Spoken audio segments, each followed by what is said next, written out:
Boa noite a todos. A gente está aqui hoje falando um pouco sobre o tema da morte. Estou com alguns convidados aqui.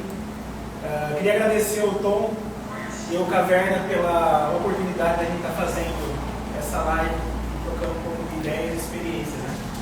Então, eu vou falar um pouco de mim e vou passar a palavra para os convidados. Meu nome é João Castro, sou professor de filosofia, coordeno o grupo de filosofia há muito tempo já em Jaú.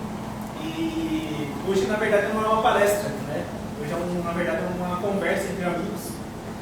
E agradeço mais uma vez a presença deles aqui, que eu sei que cada um tem seu tempo, seu horário.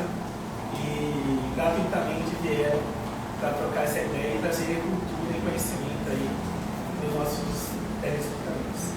Então, vou passar a primeira palavra para o meu amigo e companheiro Elias, compadre, né? Por favor, se apresente para a gente aí. Boa noite, pessoal. Sou Elias Primeiro, artista plástico. Eu também faço parte da Academia de Letras de Jaú, da Academia de Letras. E para mim foi uma grande surpresa o tema que hoje vai ser discutido. Não sei se vai ser bem discutido ou se vai ser mais proseado, né? Como o Paulo falou. Mas eu acredito que vai ser mais proseado. Isso acontece mais ainda nessa live aqui, porque a prosa ela tem mais poesia, né? A discussão já é um pouco mais agressiva. Então eu aposto na poesia, eu aposto na prosa habilidade. Fala um pouco aí, cara. Bom, sou Ricardo, sou arquiteto, também escrevo, sou poeta, já tenho um livro publicado e prazerosamente eu recebi esse convite e aceitei de prosa para discutir um assunto que é fato na vida de todo mundo, mas pouquíssimo conhecido ou não conhecido. Vai lá. Bom, quero agradecer o convite feito pelo João, não perdemos o seu e é um prazer estar à mesa com Elias, João, com Ricardo, amigos, alguns temos não encontrados, outros mais recorrentes. Hoje subsumidos nas figuras dos cavaleiros do Apocalipse. Então nós temos a guerra, cada um aqui já escolheu, mas certamente já nos esquecemos também. A guerra, a fome, a peste ou a conquista, como é lida em alguma parte da escatologia cristã, que traz o Apocalipse, e a morte, né? O João até sugeriu, a gente podia então, um conjunto, fazer a morte como uma unidade, os quatro, que de alguma maneira, cada uma desses cavaleiros, né? O fim a que se levar é a morte. Agradeço também ao pessoal do Caverna e por alguns motivos particulares. Primeiro, pela dificuldade de termos um espaço assim na cidade. Bem difícil. Então, parabéns pelo que vocês estão fazendo. A cidade de Jaú precisa disso. Como nós precisamos de um teatro, como nós precisamos de várias coisas, mas hoje não é esse o assunto. A arte aqui, com algumas exceções, tem sido muito precisa. Eu chamo a atenção que o formato escolhido pelo João é legal, porque é um formato que foge, né, ao tom acadêmico que a gente às vezes está um pouco mais acostumado. E isso, como Elias bem disse, vai virar, espero que poeticamente, uma prosa, porque a prosa não é poesia. Guimarães Rosa já nos disse, já provou isso, melhor que disse.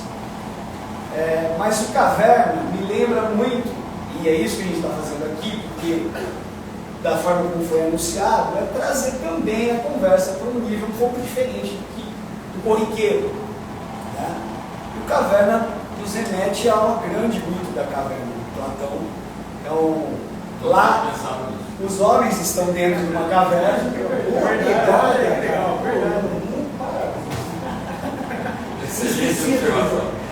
E da alegoria platônica, não é? Requer que saiamos da caverna. Nós fizemos um movimento contrário, migramos aqui, né, porque, mas já havíamos dado uma espécie de refúgio também para que possamos conversar. Eu acho que hoje talvez esteja todo mundo muito fora da caverna. Então hoje não vai ter a sombra, né? Hoje não tem a sombra. Acho que todo mundo conhece a alegoria da caverna, mas se quiserem, né? Mas é importante da filosofia, como o assunto passa por isso, passa pela questão, o João está aqui, nosso filósofo, que vai deixar isso. Eu sou Carlos Eduardo Monte, sou advogado, formado em letras também pela Unesp de Araraquara, onde fiz mestrado em estudos literários, doutorado em estudos literários, e uma parte desses estudos literários, desse doutorado, eu fiz também na Itália, em Milão, Universidade de lá. Esse é o âmbito profissional. Dei aula na Unesp por um tempo e lá estando ministrei filosofia, literatura italiana, contos, poesias e prosa. E no plano artístico tenho 2 livros escritos, alguns contos, um deles Algo Extraordinário no ano passado, e acho que aquele que me trouxe até aqui, a convite do João, em 2021, a inesperada visita da Santa Morte. Eu espero, agora todo mundo apresentado, consigamos aí um bom. Gostaria que vocês iniciassem, mas na ausência de algum recorte, eu tenho alguma coisa para trazer, mas deixo a conversa com o João. Então vamos lá, pessoal. Obrigado já pela apresentação aí. Como eu falei, não quero dar palestra hoje, eu quero... Na verdade, é um tema para mim, já há muito tempo. Eu sou um curioso, estudioso também. E também sou um ser apavorado com a morte. Então, a gente acaba pesquisando, às vezes, em religião, literatura, filosofia, e acaba tentando compreender mais esse desconhecido, né? Vamos colocar assim. Mas vamos lá. Eu vou trazer inicialmente uma frase de um filósofo, que é Demócrito, né? Que a morte é, na verdade, a separação dos átomos. Se a gente é um aglomerado de átomos que estão, como o Cortella fala, no vice-terra, como subtroço do universo, do multiverso, então somos um ser muito pequenininho, aglomerado de átomos. Né? Então quando a morte acontece, os átomos se separam, então seguir seu caminho também aí. Eu gostaria, na verdade, a gente vai puxando aqui, como eu falei, não quero que seja uma palestra falando não só de Platão, Aristóteles, da minha área, mas também eu gostaria de aprender com vocês e óbvio que todo mundo que está acompanhando também. Eu queria que o Elias puxasse inicialmente um pouco das tradições que ele vem, estuda e conhece, né, fez parte da religião também, não sei se ainda segue, das matrizes africanas. Então, se você puder puxar já para a gente ir tocando, por favor. Uau!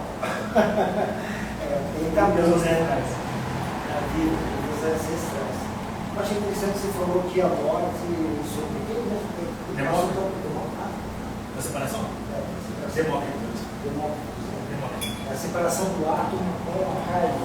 Na verdade, geral, ele vai se separando. Né? Nós somos um aglomerado de átomos como um todo. Ah, tá. Então não tem divisão do espírito? Não, naquele momento da história, o átomo era a menor partícula que ele conhecia, que era mais ou menos 300 anos antes de Cristo. Tem uma metáfora, né? Eu acho que inclusive é da religião cristã. Quando o espírito se vai ou cessa, a carne morre. Sim. Seria isso? Exatamente. Então, analisando por esse lado, na religião que nós estamos estudando, não funciona assim, tá? Ou, aliás, funciona e não funciona assim. A morte, na religião que nós estamos estudando, é vista como se fosse um portal, uma passagem. Uma passagem para o Orum. O Orum nada mais é que o reino dos espíritos.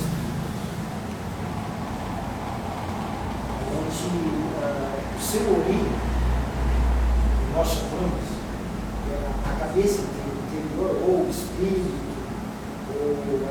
sua essência, o sopro da vida, ele encontra esse portal, ele vai e chega até o mundo, que é o reino dos espíritos. E aí onde entra o corpo, onde entra a matéria nessa questão? A matéria é simplesmente um transporte. Um transporte para as suas atividades diárias e também o seu tempo. Entendeu? Por isso que vem aquele ditado, tem que dar bem do tempo para que a alma se fortaleça. Então, apesar dessa sua caminhada, da sua existência, o fortalecimento do seu espírito, do seu eu interior, a partir do momento que ele vai crescendo, evoluindo espiritualmente, ele vai encontrar o seu portal, que eles identificam que é a morte, relacionado com a morte. E muitas vezes a gente fica pensando, com morte a gente fala durante o nosso dia a dia, durante a nossa existência. Mas a gente se preocupa mais com a morte material, com a morte carnal, do que com a morte espiritual. Porque na religião Yorubá, ela não funciona assim.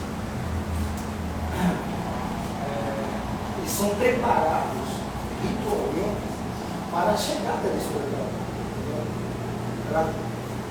Existe uma aceitação diariamente da sua possível passagem por espírito. E a sua possível volta, a sua volta até os seus ancestrais. Mais ou menos isso aí. Mas a gente continua com a historinha que o enredo é bem longo. Legal, obrigado a Deus por enquanto. Só passando aqui rapidamente quem está acompanhando aqui, ó. O Leandro César, né? Paulo Sestari, Natão. Natão pediu para, se você puder, por favor, rapidamente, contar um pouquinho da teoria da caverna que você citou. E talvez ele não assimila ou não entre. Ele vai fazer? Não, por favor, rapidinho, por favor.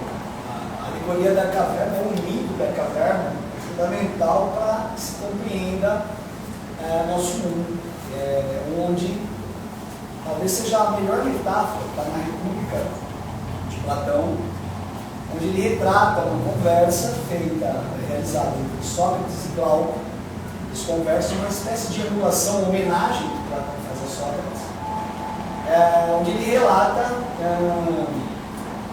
e aí ele antevê a teoria dele das ideias, na verdade, que é fundamental para o cristianismo, que Nietzsche vai chamar de neoplatonismo, né? Em que todos nós não conhecemos, não temos a ciência, o conhecimento da verdade, tal como ela deveria ser. Então, assim, esse conhecimento seria inacessível aos homens, porque dentro dessa alegoria, nós estaríamos todos colocados no interior de uma caverna, olhando para a parede de fundo dessa caverna, ajoelhados, aguilhoados, amarrados, né? E atrás de nós haveria uma fogueira, uma grande fogueira. Essa fogueira, então, lançaria sombras de pessoas que se movimentam, animais que passam as nossas próprias sombras, e aí os nossos sentidos, então, não apreenderiam exatamente outra coisa senão as sombras que pertenciam. Então, nós teríamos um conhecimento deturpado, enviesado e não claro da realidade. Nesse mito ainda, um dos presos consegue se soltar e isso o relato é maravilhoso. Consegue se soltar e ele fica na dúvida se ele sai ou não da caverna, porque ele cresceu ali, né? Tem que pressupor tudo isso, né? Um mito, uma ficção. Mas ele sai. E aí, Sócrates conduz Glauco, né? Quando ele sai e toma o conhecimento do mundo como que é muito diferente daquele mundo fechado, né? Então aí está a chave para a leitura da alegoria, ele pergunta para Glauco: você acha que ele deveria voltar para informar os outros? Então, sim. Né? Não, eu acho que sim, porque tem no conhecimento, dotado do conhecimento, ele tem que distribuir isso. Mas, na verdade, Sócrates repreende, enfim, Sócrates, dentro da maêutica socrática que ele faz, ele conduz até um ponto em que Glauco percebe que se ele voltasse e contasse tudo aquilo, eles o tomariam como um grande mentiroso. Bom, na verdade, nós sabemos qual é a realidade. Não adianta você vir de fora da caverna nos explicar como é que é o funcionamento do mundo. Esse é o mito da caverna, essa alegoria que fez com que Platão criasse, você falou de Demócrito, platonista, ainda uma base biológica para a interpretação da morte, mas você depois tem um salto já. Você tem exatamente o salto que conduz praticamente todas as religiões, que é o dualismo. Ou seja, você tem um mundo perfeito, um mundo das ideias, e nós somos mais ou menos um resultado meio quebrado desse mundo. Né? Então, é assim que Platão molda a sua teoria e na verdade, cria ali a ideia de oposição corpo e alma. A infinita procura da perfeição do paraíso. Também. Inclusive na religião o paraíso ele não existe. Né? Não existe. O paraíso é onde nós ocupamos o espaço. Todas as suas ações vai tornar esse espaço paraíso. E também na religião católica não existe o pecado, não existe o certo, não existe o errado. Não existe a punição. Existe a causa e o efeito. E você tem essa escolha que você vai fazer na sua vida. Sim. Como ela vai acontecer, você vai reger ela. Só que você quer ter uma evolução espiritual para chegar até o uso sobrenatural, ou você não quer. Se você não quiser, você vai encontrar o portal da mesma forma. Entendeu? Só que você vai ficar frente aos seus antepassados, aos seus renúncias. E o que vai acontecer? Você vai retornar para que você reconheça os seus erros, os seus passos, aceite o seu erro, aceite o seu erro, para que aconteça um crescimento espiritual. Que é matéria. Esse retorno é retorno à vida, ou seja, reencarnação. Deixa eu dar uma pergunta, já vou passar para o Ricardo também. Essa ideia de Sócrates que ele passa de ensinamento, eu acho muito interessante, porque ele falava que não queria que as pessoas cobrassem o ensinamento, achava que o ensinamento merecia, na verdade, para todo mundo, né? Todo mundo deveria ter esse tipo de conhecimento, né? Na verdade, antigamente era mais os gregos e a ter.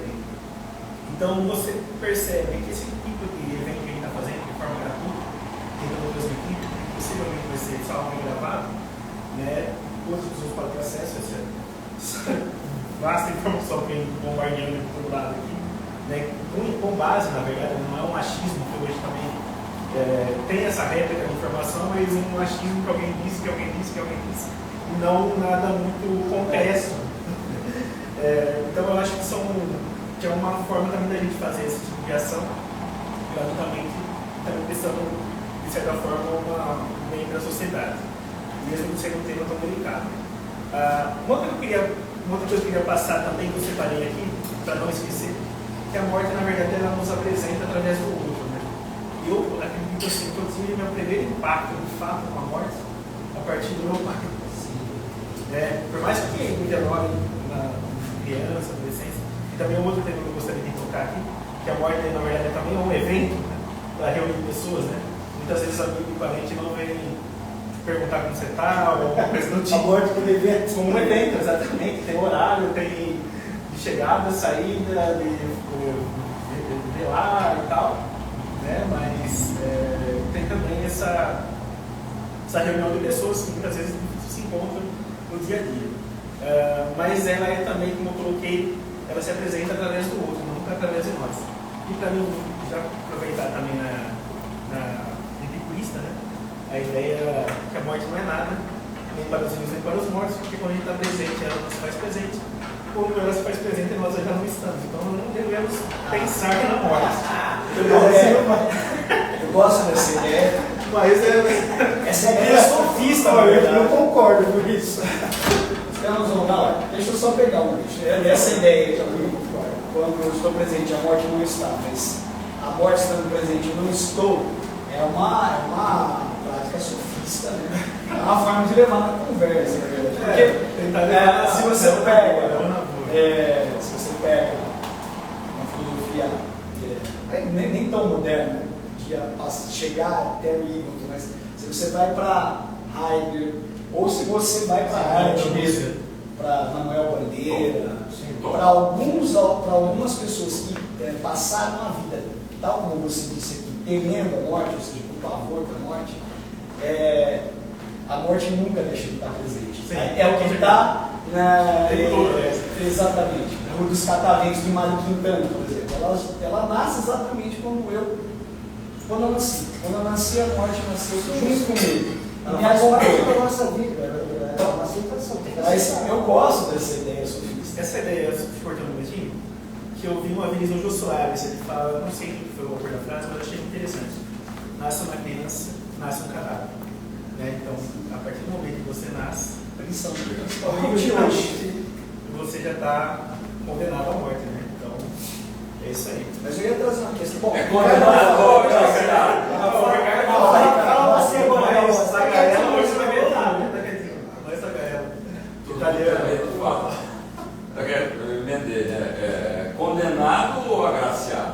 Então, sabe que é muito interessante isso também?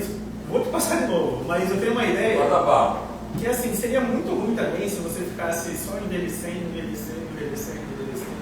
com dor, não sei o que, e não teria a dignidade de morrer, na verdade. Mas é que você está partindo de uma lógica. Sim, se não morrendo, você envelheceria. A não ser que ficar tipo um síndrome de Peter Pan também. Muito princípio do vampiro, por exemplo. Mas se você envelhecer rapidamente, envelhecer, você vai virar um pó, vai virar sementes. Mas nossa, mas você não morre. A nossa mitologia não falo desse.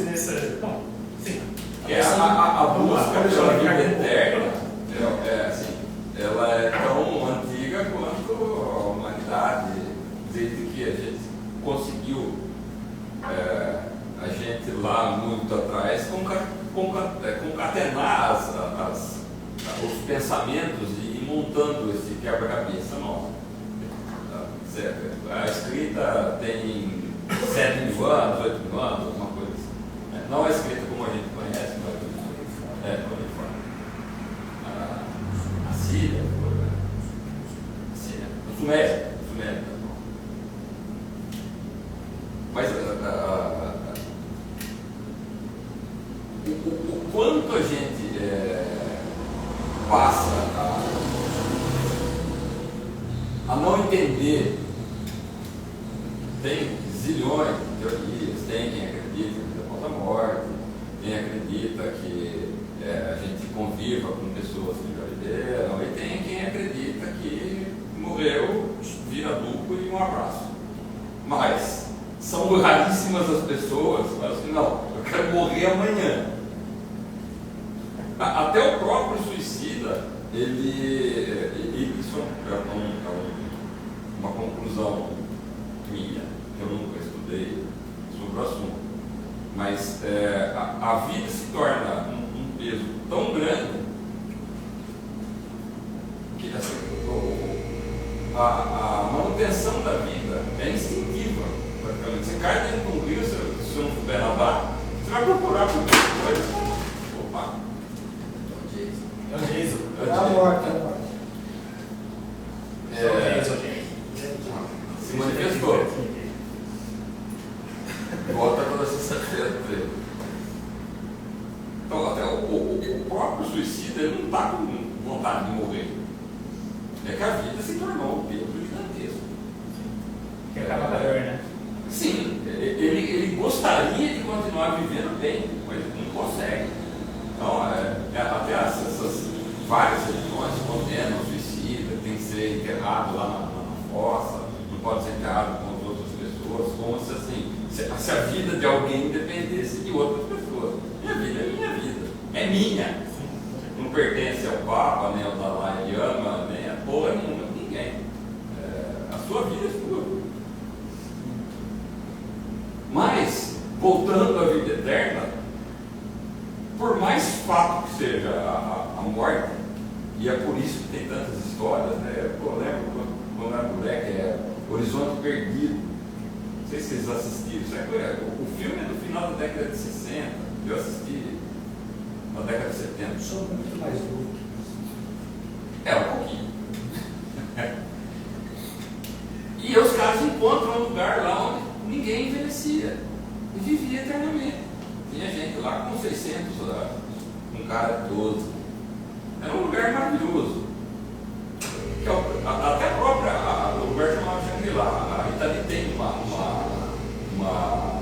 música que ela fala, não lembro qual é a música, mas ela fala de Shangri-La. Viver em Shangri-La, pô, você vai ser eternamente jovem, você vai viver eternamente, tipo aquela água-viva, né? Existem teorias de que as águas-vivas elas não morrem, né? Elas se regeneram e isso. A questão é o quanto a gente tem de conteúdo para viver eternamente. Eu digo, a gente é a sociedade, a humanidade. O que a gente tem? Pô, eu gostaria de viver 600 anos. Tá, beleza, legal. Mas e aí? Você vai viver 600 anos fazendo o quê? Aí, obviamente, você iria organizar a sociedade.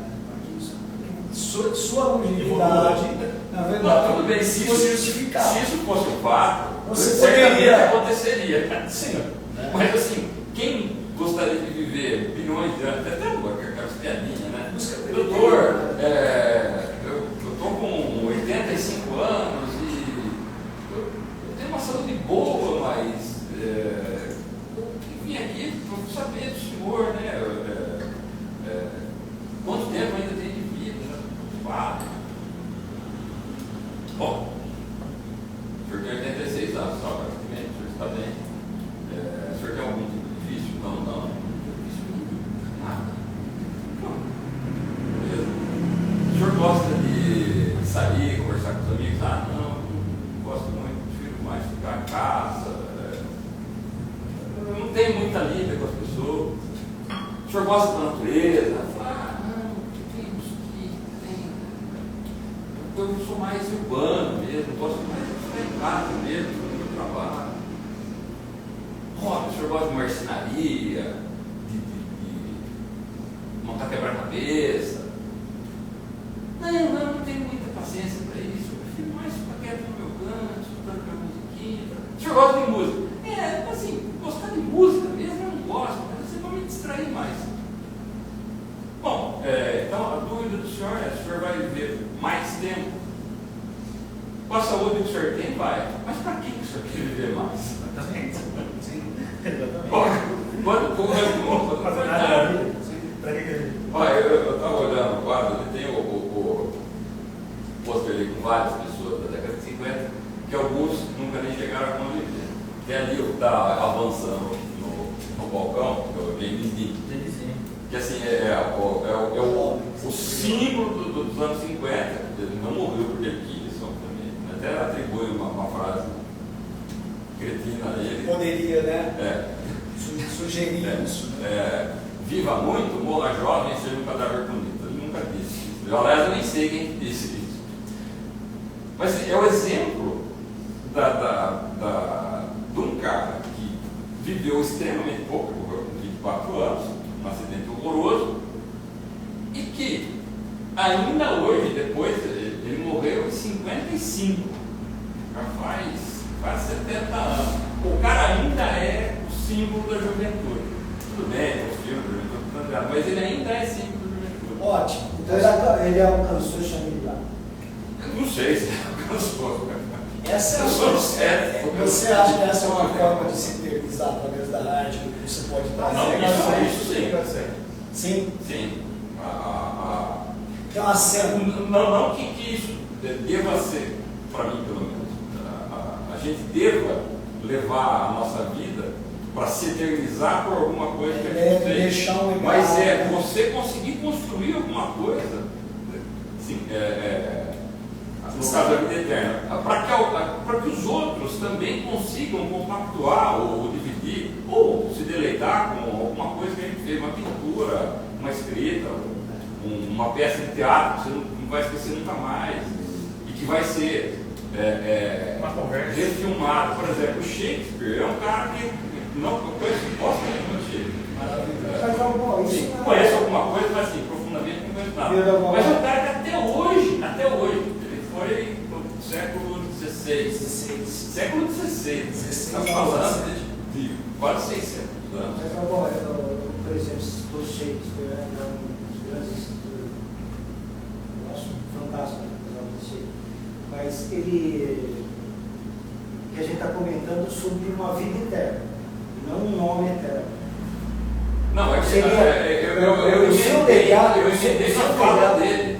Ah, Eu emendei na fala dele, porque o Shakespeare Não, mas continua faz vivo, sentido. apesar de morto. Mas Não esse sei se eu entendi essa pergunta. Esse é um subterfúgio, sim, perfeito. É um subterfúgio social, que não religioso, percebe? Mas para que se manter, preciso me prolongar, me perpetuar.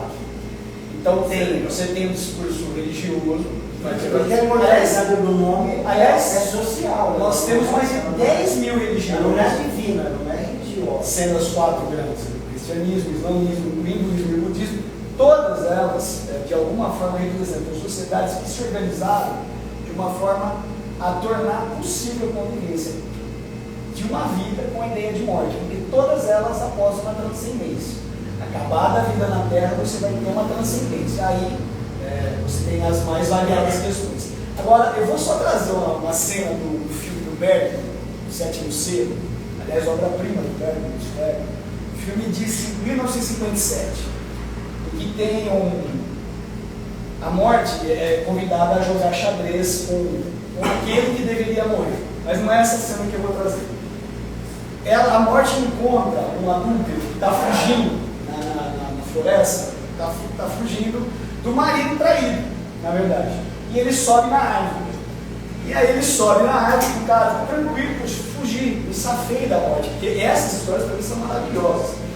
Dos pactos, né, fáusticos para fugir da morte, enfim. Mas nesse caso, ele olha para baixo e a morte está serrando a árvore.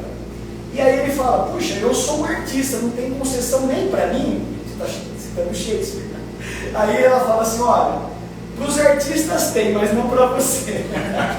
Ou seja, você tem fama, mas você não tem glória. Né? É um bom nome. Exatamente. Para os artistas, mas não para você. Então, é um pouco essa ideia. Você citou Shakespeare. Shakespeare 16-17, de fato, ele traz aí. Poxa, eu fosse falar de Shakespeare, a importância dele para a ideia do processo de secularização que a gente poderia falar aqui, com Hamlet, é fundamental. Mas antes de entrar aí, João. Aliás, só por um parênteses, falando de Shakespeare e morte, dois ou 3 anos atrás, o Renato Borg e a Lilian Meller fizeram, adaptaram Shakespeare, Romeu e Julieta. Um casal octogenário, os dois. E a história vai, uma peça de casa. Mesmo texto e tal. Mesmo texto. Ela não está mais em Carnais. Não me lembro se foi 3 ou 4 anos atrás. E lá no teatro em São Paulo. Assim, e a peça, ela tem períodos bem modorrentos, né? Muito bem. E aquele fim. Detalhe.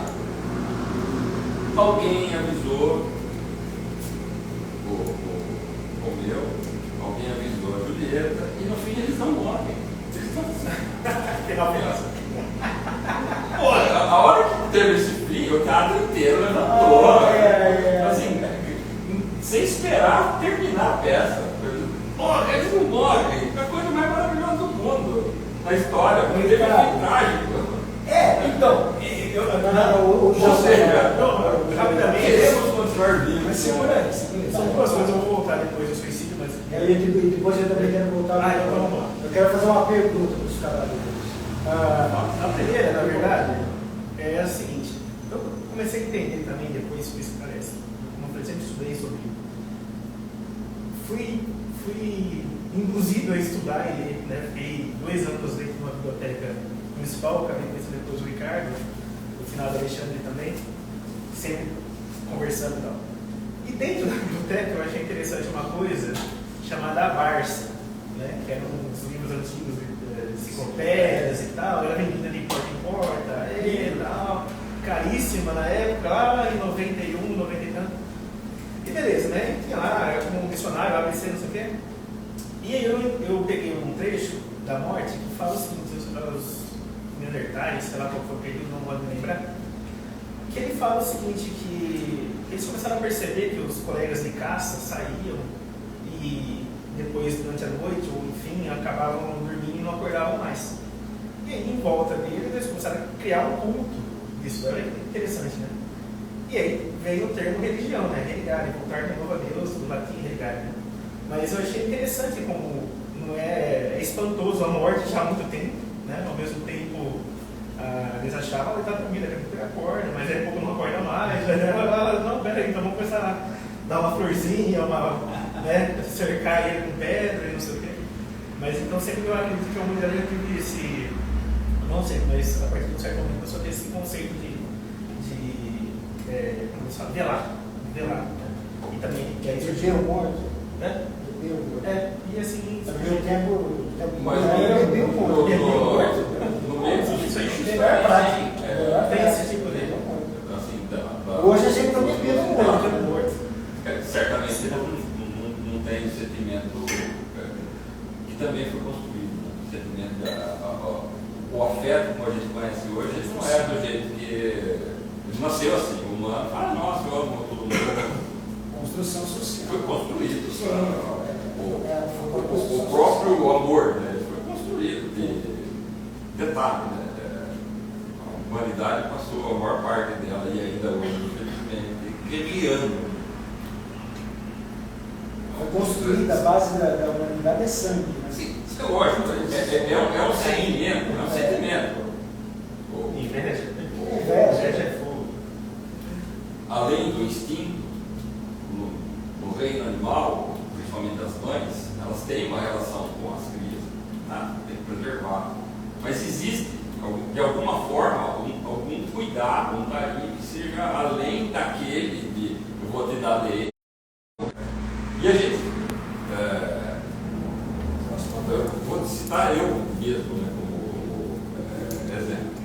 Eu sou o mais novo da família inteira. Minha mãe era a filha mais nova, meu pai era o filho mais novo, uma família de 8 filhos cada família. 8, 7. Ou seja, você está olhando para um cenário. Eu cresci no meio de um monte de gente velha. Quando eu nasci, eu tinha 40 anos.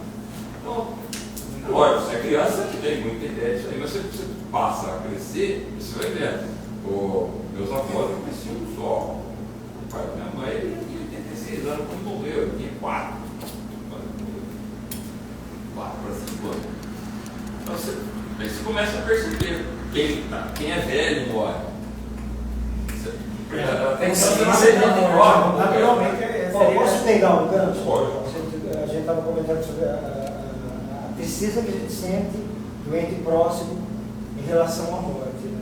Agora eu vou citar uma passagem dentro da religião de matriz africana. Como ela funciona. Apesar da afetividade que existe das pessoas próximas, é uma coisa social, uma coisa da sociedade, entendeu? Existe também a preocupação com o outro se ele cumpriu os seus rituais para preparação para a morte. Então o que acontece? Muitas vezes morre um ancião longe, mas que é conhecido dentro da religião, dá mais dor em nós do que a pessoa que está próxima. Ele não visita tanto, ele não é tão próximo assim de atividade, de convivência, de oba-oba do dia a dia, mas... Não é possibilidade física. Entendeu? Não é uma possibilidade física, mas existe uma possibilidade espiritual muito grande. Então, é um peso muito forte quando acontece essa perda desse ancião, desse mestre, desse educador, desse orientador. Entendeu? Mas mesmo assim a gente se fazia cumprir com os seus preceitos, o seu ritual, e encontrou. Mas o sentimento de tristeza, a dor existe. A dor existe. E a dor é o nascimento. Sobre os discípulos. Não esqueci a pergunta, se eu fizer a pergunta para ela. Deixa ele fazer a pergunta. Então faz a pergunta. Quer falar já? Não, acho que não. Tá.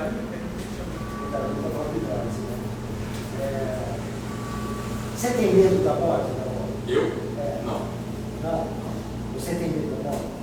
Eu não tenho medo da morte, eu tenho pavor, um pavor da morte, que é um pavor orgânico, físico, do ponto de ter transtorno de ansiedade, transtorno de pânico, só de pensar no assunto.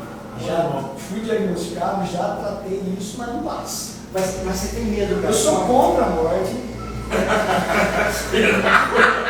Sou contra isso. Como é que pode ter alguém criado isso? Isso é fora. Você tem medo da morte? Eu não comprei o irmão igualzinho. Você tem? Síndrome do pânico. Eu não tenho. Mesma coisa. Não tenho medo. Não tenho medo da morte. Não tem? Não. Talvez eu preciso. A pergunta sua já seja por que você não tem? Hã? É instintivo ou porque você cuidou disso? Não, Sempre foi eu assim. entendi isso, porque eu reconheço. Mas você fala com a palavra espiritual. Isso, eu reconheço. Tem como uma passagem mesmo. Isso, eu reconheço. E talvez seja a minha Então, dificuldade. ditado assim, né? Você acredita em tal coisa? Eu não acredito. Mas a coisa acredita em você. Sim. Entendeu? Essa era um pouco a questão. Porque você não acredita na coisa, mas ela acredita em você. Então, por isso que às vezes você tem medo dela. Agora, por que você não tem medo da morte? Não, primeiro é um fato. E eu sei que eu vou morrer desde que eu nasci. Desde que eu nasci, não. Mas desde que eu me conheço por gente, vai. E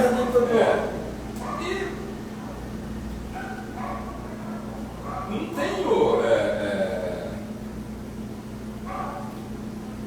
Apesar de querer continuar vivo por um bom tempinho ainda, sou novo ainda. Mas é um fato. E eu não acredito em vida após a morte, não acredito no céu, no inferno também não acredito. Tem hora que eu gostaria, até tem um poema que eu falo disso. Que é a dura vida do incrédulo, né, que não acredita nem no inferno nem no céu. E aí fala mais dos picaretas que tem por aí. Como seria bom eu acreditar que inferno, que esse filho da puta ia estar lá. Mas eu não acredito. Então, pra mim morreu, acabou mesmo. Acabou. Ou vira um bom adubo, ou não, mas. Ele se transforma. E assim, eu tenho coisa. E lista com vida. Não. E corajoso. Que é? Não tem isso. Por que você tem medo da morte? Pois é, eu acho que a gente começa a se assustar, a tomar consciência da morte muito cedo, às vezes. Isso aconteceu comigo, por exemplo, com vocês, perdi pai muito cedo, mãe também com 15 anos, e aí essa consciência da finitude chegou muito cedo, né? E aí eu tinha uma fobia. A fobia era de simplesmente passar em frente a uma casa funerária e já ficar sem ar. É nesse nível, é fóbica a questão. Não hoje falando. Então a visita foi muito. Eu tive que escrever um livro, né, para poder purgar um pouquinho isso, exercitar um pouquinho essa ideia de qual tipo de tomar diante da ideia da finitude. Porque é isso. Foi um exercício? Não? Foi muito, né? Muito presente. Foi um exercício consciente. Sim, muito consciente. Inclusive, há quem lê esse livro através da metáfora de transtorno de pânico.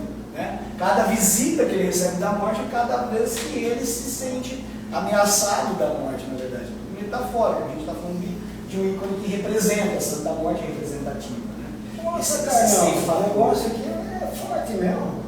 Ah, mas é um romance, tá? Não é teoria, não. E é extremamente bom. Tudo bem, mas já você leu, mas você dá Eu li, assim, eu peguei para ler, não larguei mais. Apesar de estar. Não li, mas eu indico, tá? Vou ler depois. Obrigado. Depois de mais velho, eu criei o hábito de ler várias coisas ao mesmo tempo. No caso, para o começo, não, esse eu vou ler só esse. Eu li em 10 dias. Fui e voltei várias vezes, né? Porque tem aquelas conversas, opa, pera lá. Muito bom mesmo. Obrigado. E você, João, você tem medo da morte pequena? Então, eu quero separar uma coisa que eu acho que foi isso que aconteceu, João. A gente tem duas mortes na vida. Uma é o fato, né, que vai desaparecer o corpo, separar os atos, tudo que é feito, né, enfim. E a outra é quando você descobre que você vai morrer. Né? Então, eu tive uma. Quando eu saí de Jaú, fui morar no Guarujá, contei outra realidade lá, comunidade, enfim, outra realidade totalmente diferente. Fui dar aula na comunidade, na verdade. E eu senti um choque cultural muito grande, né, e tal. Era um certo conhecido, eu sempre trabalhei na prefeitura, todo mundo me conhecia, hoje já uma filha ali e tal. Meio exilado. E aí, tive minha mãe ficou doente, minha avó também estava doente e tal. E aí eu fiquei em depressão profunda e não sei o que. Eu fui conversar com um psiquiatra, um psicanalista, um psiquiatra e tal. E aí ele falou assim, na verdade, você está vendo o carro da sua mãe e sua avó capotando, e você está de longe, impotente, como coloquei, sem poder fazer nada. Mas você ainda tem seu medo. Isso aí é um fato, vai acontecer. O problema é que você vai ver que daqui a pouco é você que vai estar no carro. Entendeu? E aí começou, na verdade, a melhorar a minha vida depois disso aí, né? Você entendeu um pouco mais das coisas. Mas eu acho que ainda assim tem esse trauma mesmo, né?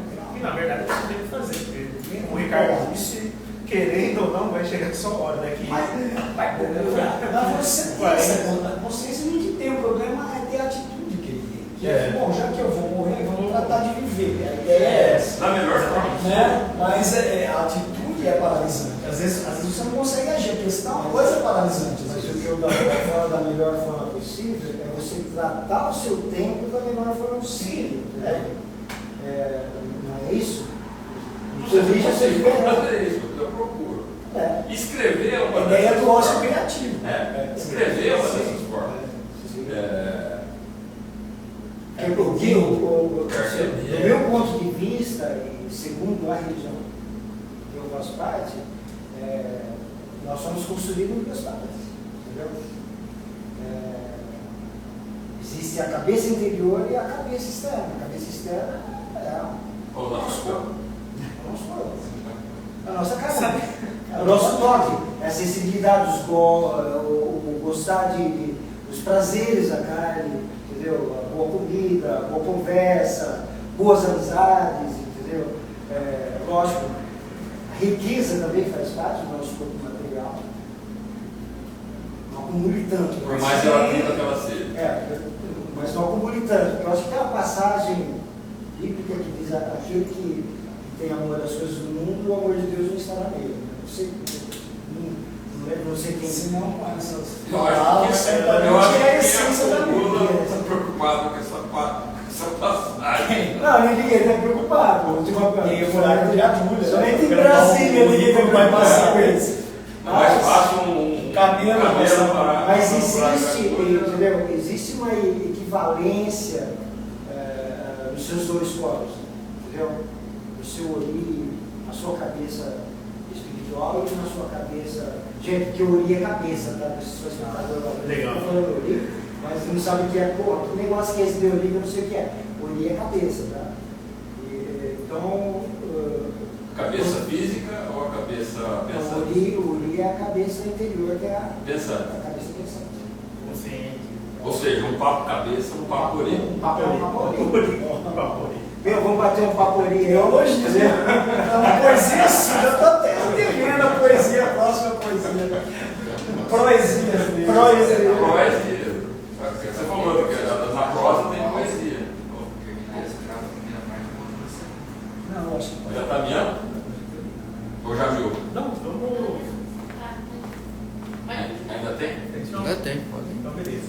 Eu queria voltar só Tem lenha na Depois, se fogueira? puder, só para fazer uma provocaçãozinha, mas Eu também vamos para a sua. quero uma pergunta para os colegas depois também. Sobre a suicida, que o Ricardo tocou no assunto, eu tenho uma teoria também. Teoria não, na verdade, assim, o Domenico De Masi começou essa provocação comigo e eu fui mais além. Que seria, por exemplo, né, ele cita eu não sei se é o nosso criativo, não lembro qual dos livros que eu li, acho que 2 ou 3 livros. Mas ele fala o seguinte, que na verdade se o soldado vai para a guerra, ele também é um suicida, seria um suicida, né? Dá assunto. Mas, vamos lá, enfim, eu não vou, antes disso aí eu vou fazer a pergunta, senão não vai me cortar. Se for o caso, a gente reinicia uma outra mais curta, talvez. Para finalizar essa é o seguinte, rapidamente, tem 2 minutos lá. Quem de vocês? Só isso? Não? 20. Ah, 20? Não, Vamos voltar para o suicídio, então. Vamos voltar Mas mais. eu vou arrasar com suicida. Mais 20 minutos, deixa meu Vamos copo. voltar para o suicídio. Deixa ele terminar o laço da corda. Vamos lá. Qual é essa ideia que você tem do soldado ir para a guerra? Dropado. Exatamente. Não, isso é sim. uma prática francesa. Com certeza. E aí, ele nessa situação aí seria uma espécie de suicida com o Domenico De Masi. E eu fui entender um pouco, então eu fiz um texto, um poeminha ali, falando isso. Então, se a pessoa, sei lá, eu, por exemplo, na internet tá alta, tomando cerveja, sou uma espécie de suicida. Uma pessoa que fuma e sabe que faz mal, tá ruim, quando vai para É por isso que esse tipo de vício, para muitas das decisões, é pecado. Sim. Você não pode fumar, Mas é uma você não pode beber, você não pode. uma automutilação, sei lá como é que pode colocar isso. Mas Não, você tem razão. você vai se matando aos poucos, né? Ou não, também, né? Depende do poder. Mas a ideia seria essa, né? Se você tem essa, vamos falar, uma doença, continua fazendo que ela se propague, né? Se vai crescer, você se torna um suicídio. E aí mais uma aqui, na verdade, seria a final, mas eu vou adiantar aqui. Eu queria cair para o outro lado também, tá? Vocês querem complementar uma coisa? Não, isso que você está. Ele ia fazer uma provocação. Não, mas depois, a questão Depois, tá. do suicídio que você está dizendo, você está falando de uma morte gradativa. Gradativa, exatamente. É aquele ato que vai degolar a sua vida, Acabou. mas você tem uma. Isso é o conceito de acasia. Você Sim, sabe o que é sim. certo fazer, mas você não faz porque há algo dentro de você. E aí você tem a psicanálise para explicar isso, discussões, te diz, não, vou fazer o contrário. Então aí não vamos trabalhar isso. No suicídio, com relação ao suicídio, que só para dizer, eu acho que é o Durkheim que cita no livro dele sobre isso. Ele fala, eu não tenho certeza se é ele, tá? Então fica feita a ressalva. O único assunto filosófico de fato importante é o suicídio. É o caminho? É o caminho. Tá, mas talvez a partir Deixa eu pegar vocês queriam falar mais alguma coisa sobre isso? Não, pode ser. Porque eu acho interessante, que eu coloquei um dia numa palestra, então acho que eu não comentei um dia lá no Halloween também, que a gente fez fizemos um evento de Halloween na livraria. Halloween? Mas foi falado do mito de Sísifo também, se não me engano. Ou se foi, não? Mito de Sísifo. Sísifo, assim, muito rapidamente. Também. Tem caminho. Resumidamente, o que acontece? Zeus, na mitologia grega, Zeus manda o Sísifo pro Hades, né, lá, depois são 1000 coisas. Resumindo, ele foi pro Hades e ele é condenado ao Sísifo. Rolar uma pedra, uma montanha acima todo dia, no final da tarde ele rola de baixo e tal. Aí sim, na verdade. Sofrimento eterno. Mas eu queria. Prometeu, né? Que siga o prometeu. Já serviço. Vai ser até mal. Aí o que acontece? Vamos passar um recadinho. Nossa senhora, deu calor, hein? O que acontece? Olha, tá, viu? Voltando aí, o que acontece? Então você rola a pedra ele rola a pedra lá em cima e volta para baixo, ele é condenado pela eternidade inteira e tal. E aí, na verdade, eu fiz uma comparação. E a vida da maior parte das pessoas é exatamente É isso que eu ia chegar. Então, vamos colocar um trabalhador e tal, a pessoa pode ir lá 6h30 da manhã, entra numa indústria, num comércio, enfim. Aí dá lá 11 horas, meio-dia almoça, aí à tarde volta 1h e pouco, aí vai até as 4, 5 da tarde, 6 horas, aí tem o horário para pegar o filho, ou assistir a novela, ou futebol, ou de manhã no dia seguinte, dorme, acorda, trabalha, tal, então ele vai rolando essa pedra e lá volta, vai rolando essa pedra e lá volta. E aí eu acho legal uma coisa que o Camille fala nesse exercício, que é interessante, inclusive o próprio lazer das pessoas acabou ficando nesse, então chegou sexta-feira, eu vou lá tomar uma caverna. É a obrigatoriedade da exerção. No domingo, né? Sábado eu vou lá. 8 horas da manhã eu preciso acordar cedo porque eu tenho que ir no clube. Pô, mas tá boa a conversa. Sexta-feira eu vou no caverna. Domingo eu vou pra quê? Esse é negócio, né? Mas então entra nessa roda, né? Tal. Inclusive, aí, para quebrar um pouco isso, ele fala que você tem que procurar outra coisa: teatro, cinema, então fazer um passeio em família. Na verdade, também, na alienação, enfim. Exato. Mas até o seu descanso é alienado. É alienado, né? Você acaba fazendo o que já é programado na sua própria cabeça. Você não tem muito opção dentro das suas condições. Né? Mas enfim, provocação, que a gente tem coisa aí para falar. Então, pergunta sobre suicídio. Eu sou o cara da pergunta. Eu sou o cavaleiro da guerra. Entendeu? Então, bom, suicida para onde vai? Depois que ele passa No mesmo lugar que eu vou, se eu não. cai não. Onde o suicida vai? Depois que ele. Eu acho que nós temos que recorrer a todas as religiões que, de alguma forma, criaram. Essa condenação, nem na hora da morte, a caterva que tenta dominar todas as vidas, através de um Deus que, mesmo que ele exista, não foi ele que disse essas merdas todas. Você não tem direito nem de cuidar da sua vida. Você morrendo, você se matando, você deixa de ser uma força de trabalho. Você não tem essa opção. Cara, você tem que trabalhar. É a mesma coisa de que você tem que ter 1 trilhão de filhos porque Deus mandou. Vão tomar no botão. Entendeu? Você não tem direito de tirar. A vida é sua, cara. Vai alguém, você ter uma doença ultra dolorida, vai ter um filho da puta que vai sofrer com você lá. Passa sua dor. Não existe esse mecanismo. O cara fica ali falando um monte de merda, chora, faça um monte de merda. Cara, eu tô sofrendo. Você já assistiu o Mar Adentro? Sim, eu já. Maravilhoso. E é uma história, verídica. Javier Bardem, é verdade. Porra, o cara se fudeu, o cara tava lá se divertindo, e é um caso parecido com o Marcelo Rubens Paiva, mas o Marcelo Rubens Paiva não ficou, não lembro o nome do personagem lá, extremamente bem interpretado pelo Bardem. Uma das cenas mais lindas do cinema, quando eles meio que a imaginação salta pela janela. Sim. E é uma história que de fato aconteceu. Ele vai dar um mergulho e aí ele baixa de cabeça. E ele ficou tetraplégico. Exatamente.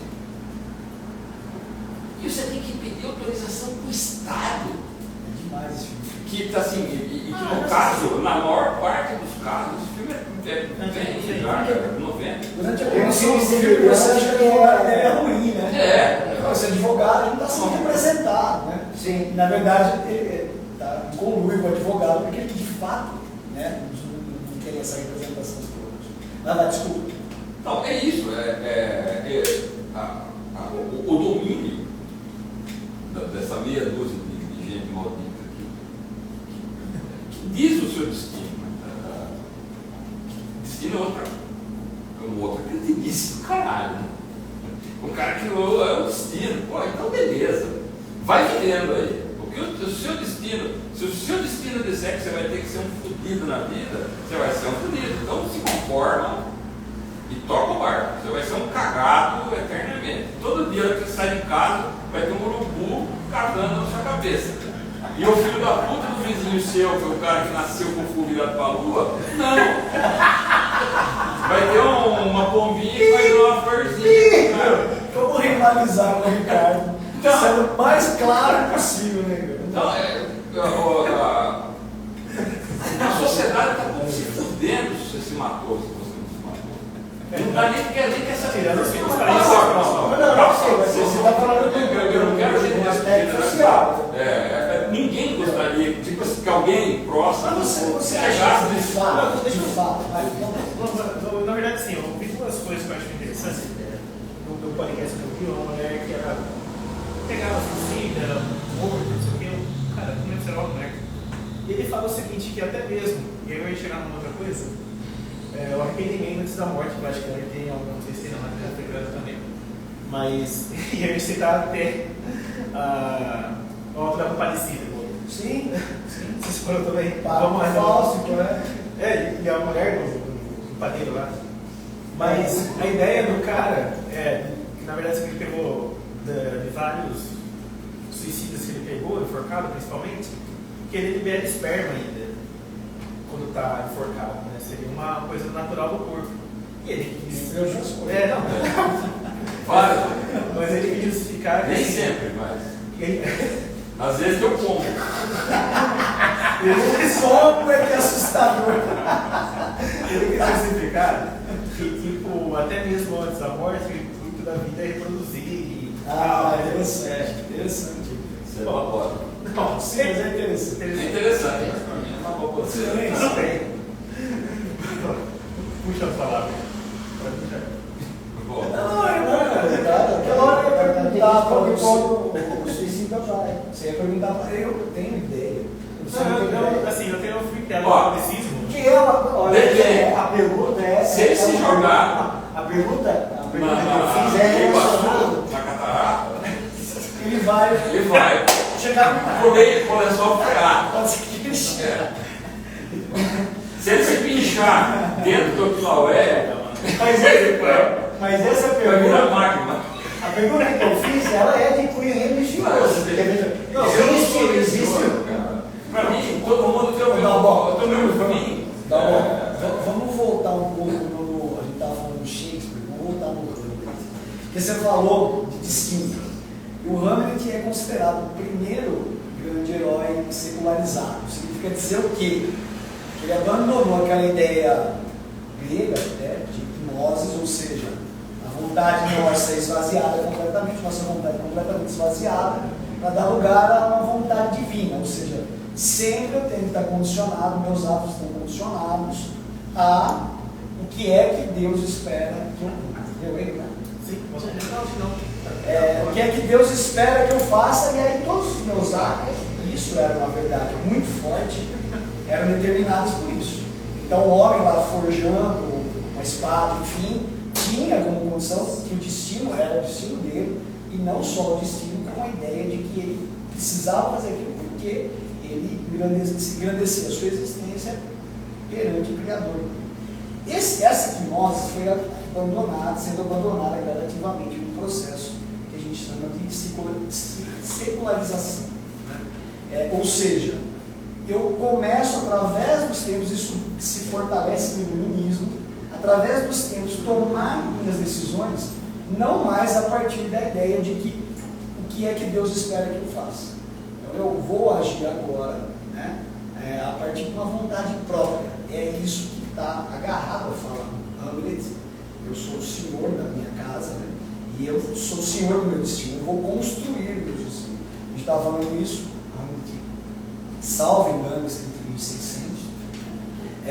Com isso, esse processo de secularização, aliás, ele é antecipado por Maquiavel, na verdade. E Maquiavel, para que não fosse degolado, né, ele não fala eu sou o senhor do meu destino. Em 1518, ele escreve uma peça fantástica chamada Mandragora, e depois teorizada no Príncipe, onde ele fala, olha, de fato você tem, e ele, não sei se chegaram a ler Eclesiastes, é interessante. Tem um momento em Conheço que muita coisa. ele coloca em percentuais, porque é raro você ter isso. Ele fala, olha, assim, ele tem um binômio que ele chama de virtude e fortuna. Então, de fato, 50% da sua vida é guiada por uma força maior. Mas os outros 50% é guiada por sua virtude, sua capacidade de transformar a sua vida. E aí o Hamlet, depois de, então, 82 anos depois, né, Shakespeare vai escrever o Hamlet dizendo não, eu sou o senhor do meu destino. Então, depende essa peça da vontade de Deus, percebe? Esse processo de secularização, nós vamos experimentar, e vai chegar justamente na polêmica que eu queria trazer, porque em Nietzsche, chegando em Nietzsche agora, que ninguém citou aí, e na Gaia Ciência, ou seja, 140 anos atrás, 1882, eu acho, ele diz a famosa frase, e é dessa morte que eu queria fazer um recorte. É uma morte maior, que ele fala, e aqui eu não estou trazendo nenhuma questão religiosa de valor, né? Estou trazendo um conceito da filosofia de Nietzsche, que é o conceito que se baseia de que Deus está morto, né? A gente já ouviu isso, e é meio assustador de início, mas para a construção da filosofia dele, ele como um martelador, dizendo, você não pode mais apostar na transcendência enquanto você não resolve seus problemas aqui, porque aí você chega na ideia de destino. Se aquela criança morreu de fome, porque era o destino dela. Então Nietzsche diz, enquanto apostarmos nisso, a sociedade não vai poder florescer da forma adequada. Agora, com isso, então ele faz das igrejas, do altar de cada igreja, na verdade, um caixão, e aí ele dá para a gente, para a sociedade, né? Estou dizendo do nosso quadro, a ideia de um luto constante. Porque se você matou Deus, então, o que é que sobra depois? Nós temos, então, logo pós-Nietzsche, então em 1880, mais ou menos, que diz essa frase, na Gaia Ciência. E aí você começa a perceber que toda a produção artística, então agora falando um pouquinho da literatura, né, ela vai te trazer uns 100 números de personagens que não se igualam mais aos heróis, né, que tinham o destino, o fado, comandado por uma vontade superior. Então você tem um anti-herói, um personagem errático, você tem o fragmentado, que você vai ter isso muito ampliado, Fernando Pessoa, por exemplo, em 1920. Você tem Kafka escrevendo através do absurdo, você vai ter depois, um pouquinho para frente, o existencialismo de Sartre e de Camus, né? Talvez Camus tivesse mais razão que Sartre, essa história não sabemos. Só que, com a morte de Camus, e tem uma frase genial, eu acho que é do Chamberlain, eu não tenho certeza. Ele fala, tudo bem se eu não acreditar em Deus, mas também não sobra muita coisa para acreditar. E é verdade, né? Porque quando você precisa, então, repor isso, quando você retira da conta Deus, e isso é a tônica do que é metafísica, do Heidegger, por que tem algo no lugar do nada? Porque o homem passou, então, e essa acho que é a verdadeira história da nossa época, da era moderna, pelo menos encontrar um substituto para isso. E aí nós encontramos, nós temos metanarrativas incríveis, né? Aí vem a guerra, aí vem a ideologia, aí vem os ismos que a gente conhece, vem a ideia de sujeito, tudo isso é uma espécie de poder. Bom, então não tem Deus, então eu vou colocar no lugar disso alguma coisa precisa substituir isso. E vem agora, mais recentemente, os pós-modernos, vem Vadim, faz isso, Terry Hilton, Bauman, e diz, talvez Nietzsche não tenha contado com um fato imprescindível na teoria cristã, né, ou na tradição, de que Deus é passível de ressurreição.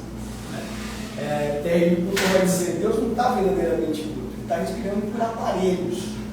E ele quer dizer com isso o seguinte, na verdade, existem hoje novamente alguns homens, tal como você disse agora, Ricardo, que ainda se pautam pela ideia de que eu tenho isso porque eu mereço, porque Deus me deu e eu estou no caminho certo.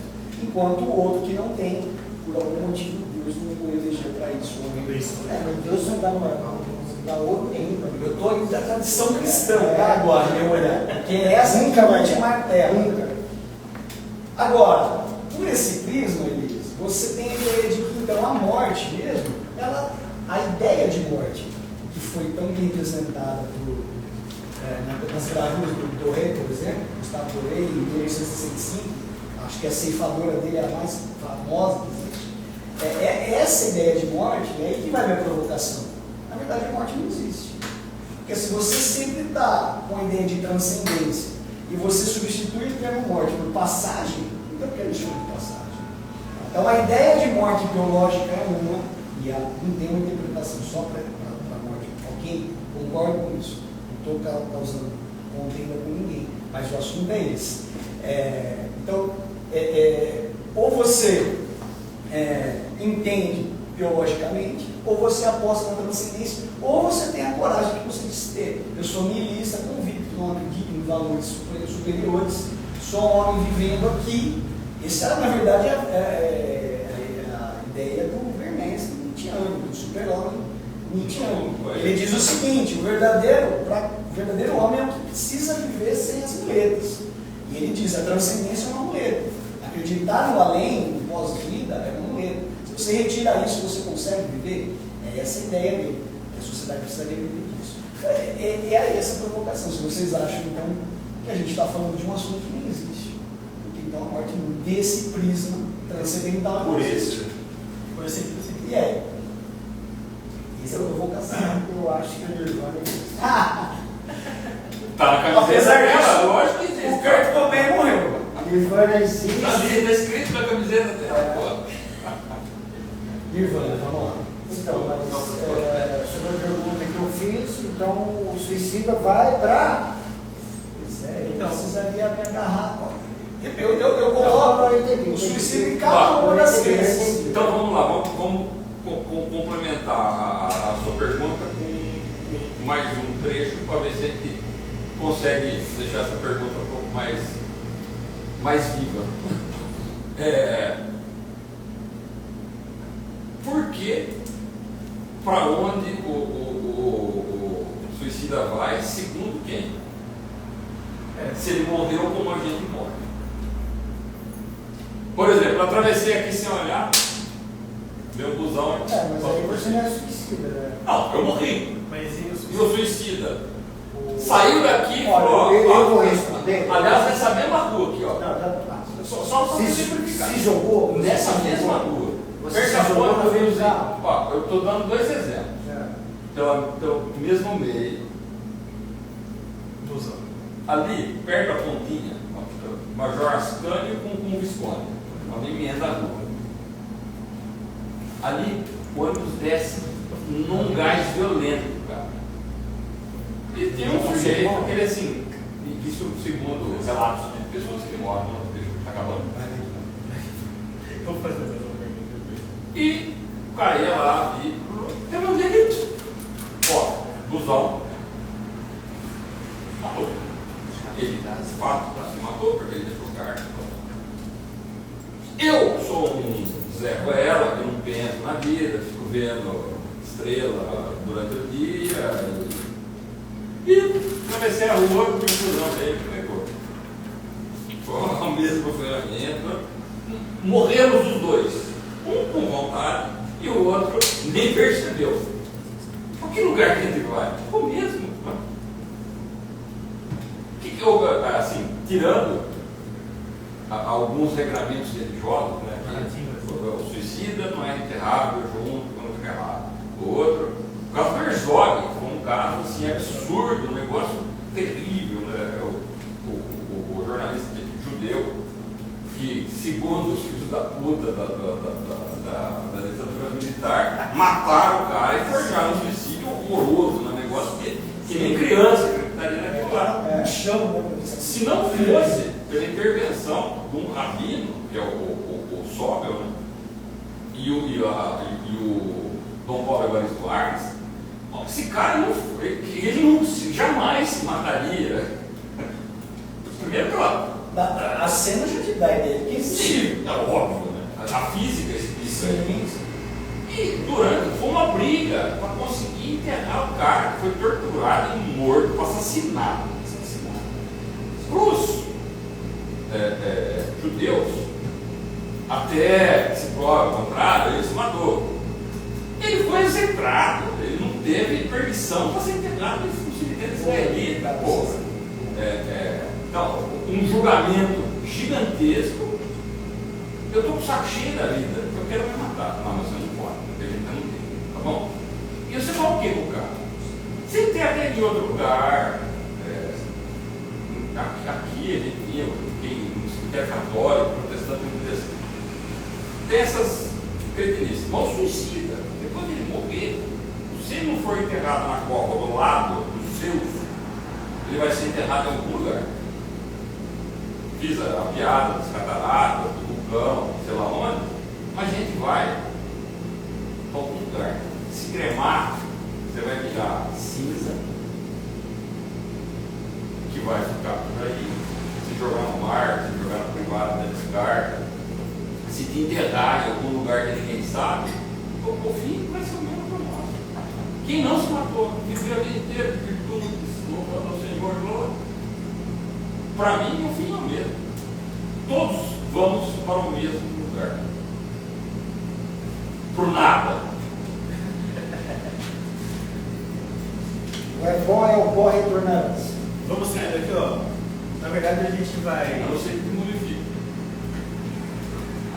Eu queria falar uma coisa, na verdade. Eu acho que eu nem tinha colocado isso aí. Mas tem uma coisa, Ricardo, que eu escrevi, né? Acho que eu falei na aposta da academia. Foi sobre imortalidade, né? Então, Imortalidade. porque aquele papo lá de plantar uma árvore, fazer um filho e escrever um livro, né? Depois. Você é uma pessoa completa. Mas eu entendi depois, até eu vi lá na minha aposta da academia. Plantar árvore. Não, plantar árvore, porque você planta uma árvore ali, ó, você quer deixar, vamos colocar assim, um legado, que tem árvore que vive até 100 anos, né? Você quer espichar um pouco mais sua vida. Eu o Oliveira, de 3 mil anos, e escreve o cara seu nome lá. Fui eu que plantei. Fazer o filho, a mesma coisa, o filho vai ter outros filhos, o seu DNA vai continuar ali e tal, e a ideia é essa, se perpetuar. Isso é um egocentrismo, filho da puta, né? É verdade, né? E o livro? Eu acho que o livro é, acho que até. Tomara que saia qualquer cara. Porque é o meu canal, não é? Se ficar registrado, bonitinho e tal, alguém vai achar seu nome uma hora, independente de quem está procurando. O que vai estar lá, o Santa Morte, Carlos Eduardo e tal. Um dia alguém vai achar, independente, né? De quantos anos isso, né? Como... Isso você vai ver uma outra visão da coisa. Vaidoso, né? Vaidoso, com certeza. Mas é que são formas de tudo sofrer menos, né? Não, mas é uma vaidade tremenda, né? Sim. Mas é E uma... se você não fizer nada disso, é um merda. assim, dependendo do como for. Pela lógica social. Você escreveu um livro? Não. Pretende escrever, eu nem leu. Plantar, você mexer com terra, cara, encher a terra. E você tem filho ou não? Puta, eu detesto criança, cara. Não tem. Nunca dei certo com mulher nenhuma. A média nossa vida é começar. Aí o que você fez no resto da sua vida? Cara, eu participei de movimentos sociais, cara. Eu me tornei um professor, cara. Eu lutei para aquela criançada que não aprendia nada, para aprender. Eu só fiz isso. Eu espantei os caras que estão invadindo a terra com uma galera aqui perto de casa, os caras que queriam tomar na mão grande. Mas eu não fiz nenhuma dessas 3 coisas, cara. Eu sou um monte de bosta. Eu tenho uma obra tomada pela infância, eu sou nada. Entendeu? Pessoal, vamos encerrando? Ou alguém quer fazer mais uma? Depender de mim, eu não ficar aqui. Também. Você quer parar para ficar até 5 da manhã? Dá para ficar até umas 5 da manhã. Não, tem aqui uma lista também. Mas vamos lá, vamos encerrar. Porque eu acho que é meu horário também. E aí quem está assistindo vai falar assim, pô, esses caras não vão parar de falar nunca. E tem gente, por incrível que pareça, tem gente assistindo. A gente agradece aí ao pessoal que está assistindo. Obrigado. Pessoal, novamente, aqui o Tom, a galera que ajudou aí a mexer na parte técnica, obrigado. E A prova que o Nirvana existe. os convidados. Não é uma lenda. O meu amigo Elias, Carlos, obrigado mais uma vez aí. E antes de encerrar, eu queria fazer uma pergunta clássica que a Jana fazia, que o Gil Soares fazia. Agora... Não é não. Não é essa, vou uma outra. Vou pôr no que agora o Porchat está fazendo, imagina só. Dilma Dona. O que vocês gostariam de estar escrito na lápide, que tivesse escrito na lápide? Dá o bom primeiro, vai. Alguém quer pensar? Nada, eu quero ser cremado e ficar lá. Não, mas fala alguma coisa. Alguma coisa? Vai ser Vão tomar no rabo. Aê! Ao verme que primeiro. Não, tô brincando. Pras cubas, né? Essa seria Pras cubas. Ó, gente, falando em lápide, Tem o primeiro. o verme primeiro. Não, eu não tenho essa. Porque eu não tenho, eu sou contra. Eu não tenho. Aliás, eu tenho pavor de morte. Por que você tem o meu nome? Eu não tenho a frase de morte, só gostaria de estar presente. Só gostaria de estar presente. Eu pensando em rápido. Se eu odiar, né? O diário fala, eu não tenho medo da morte, só não queria estar presente quando acontecesse. Mas eu achei genial a do Maradona, né? Que ele fala, fiz o que pude, até que não fui tão mal assim. Legal, né? Mas e a sua? Não existe. E ele, já pensou Foi em em... busca da fonte. Na minha lápide, Está à procura de chegar lá. cara, na minha lápide eu quero assim, vou ali e volto já. Olha aí. Tá convicto. Vou ali O Sr. João Ribeiro é chato. E outra, Ele já foi. E outra me aguenta, hein? Porque quando eu voltar vai ser terrível. Já é. E você? Isso, Sérgio. Eu, na verdade, eu tenho a ideia do The Doors, lá da Jim Morrison, com a morte da Mercenária, né? Então eu penso alguma coisa parecida. Ou meio com ET Bilu. Quem? ET Bilu. Não sei quem é. Busque conhecimento. Morre, mas deixa eu pensar. Busque no conhecimento. Eu sem conhecimento. Lembra do ET Bilu? Que apareceu em Varginha, sei lá o que era. Como é que é? O ET que apareceu em Varginha. Já foi gente que escreveu isso aí? Não, ele falou. Essa frase. O segundo falou, alguém o ET falou. Mas isso é absurdo. Busque né? conhecimento. Isso é absurdo. Eu conheci. Ou seja, o Platão estava certo. Mas não acreditar nessa mentira, caralho. Mas que mentira, Cara, cara. vocês se foram Pessoal, obrigado.